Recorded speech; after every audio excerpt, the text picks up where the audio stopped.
Hey, I'm back. Okay, let's take a look at section 7. Um, so with the sentence completions, the very first couple are not that bad. Okay, the vocabulary shouldn't be too terrible, and the structure gives you hints. I want you guys to focus on the hints.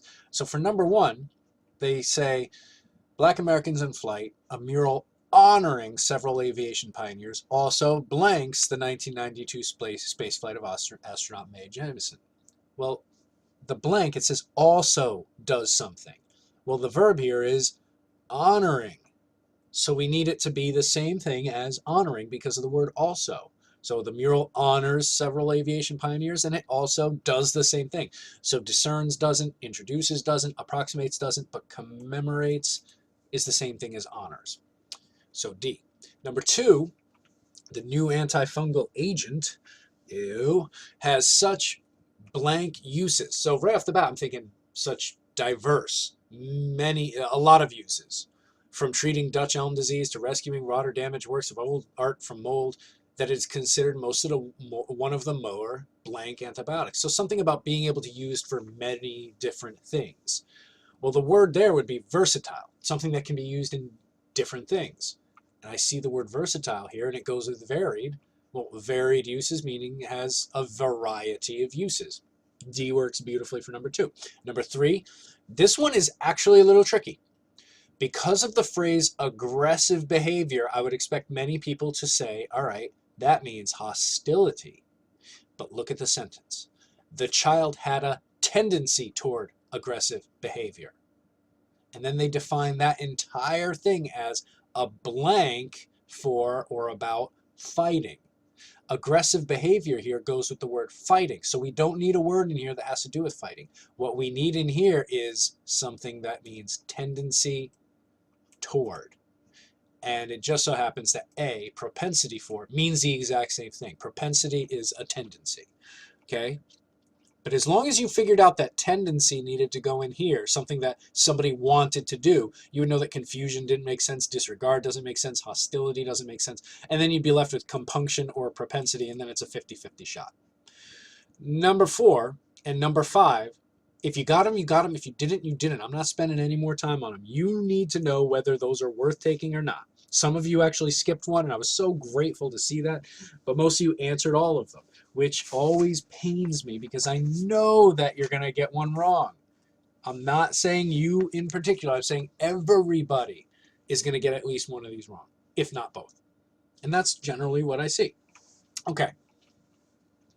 Now in here, we kind of went over these. You have to read them, especially numbers 8 and 9. We talked about number 9, so we saw how definitely A fits for number 9. But back to number 8, it says, which best describes the function of the statement at the end? Okay, well, normally at the end, you're looking at a conclusion, something that kind of closes the whole thing together and restates everything.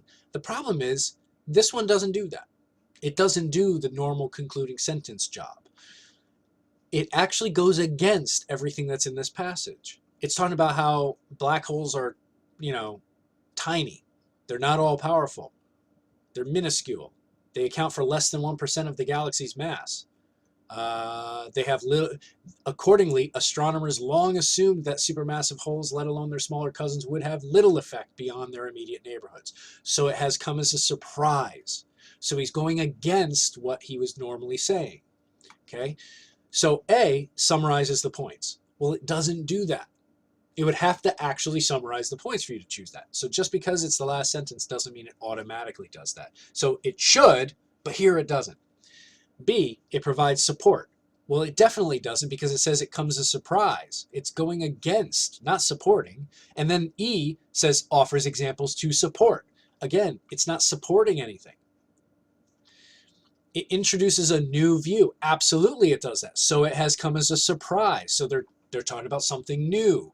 They're saying astronomers long assumed, but now they think something different.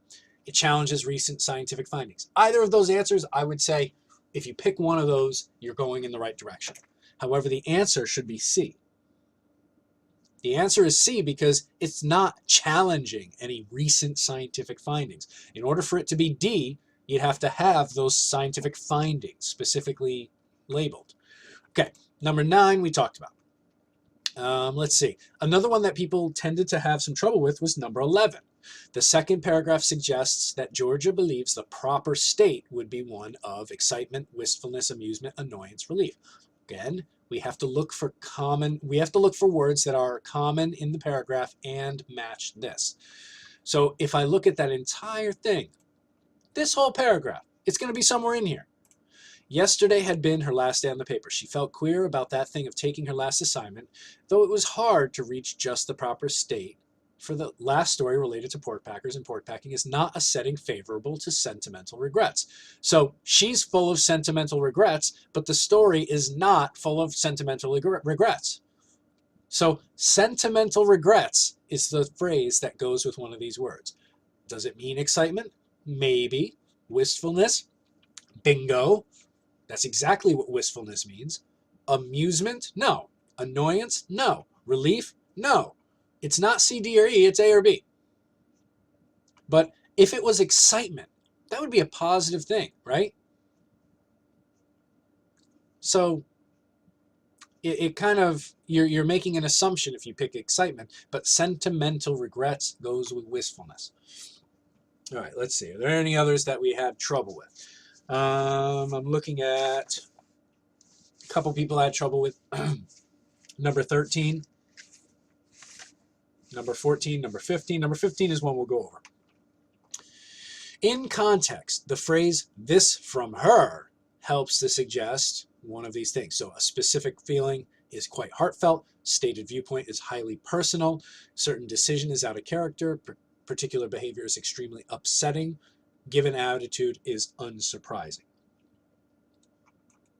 Okay, so lines 47 through 48. So we have to go back. Now she was to wind it all up by marrying Joseph Tank, who had made a great deal of money out of the manufacture of paper bags.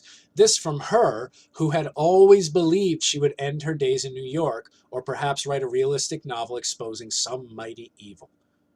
So she's going for the boring life as a person who always expected to have a seriously exciting life.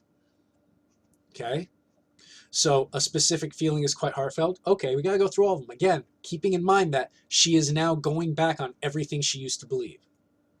Stated viewpoint is personal. Okay. Decision is out of character. Bam! She's doing what she had disagreed with her whole life. So it's out of her character. It's going against her. So there's your answer for number 15.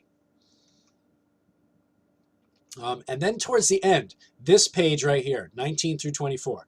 I'm not going to get into each one. If anybody has a specific question, please email me. But go back over them rather than me just telling you what the answer is like I've been doing, because that can help.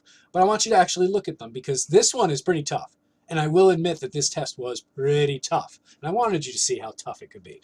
So if you take a look at these, again, try them again. All right.